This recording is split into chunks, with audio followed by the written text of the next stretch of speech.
ছোট ছোট এই সাইজের ছোট পাথর আছে, টুকরো পাথর আছে।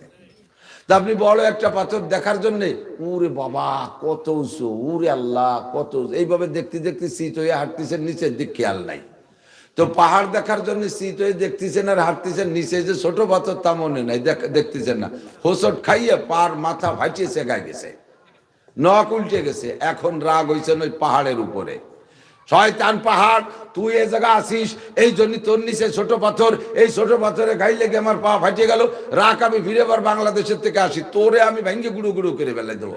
পরে বাংলাদেশে আইসে মাটির ডেলা কতটুন বানাই নিয়ে গেছেন, ওই পাহাড়ে গাওয়াই ভাঙবেন।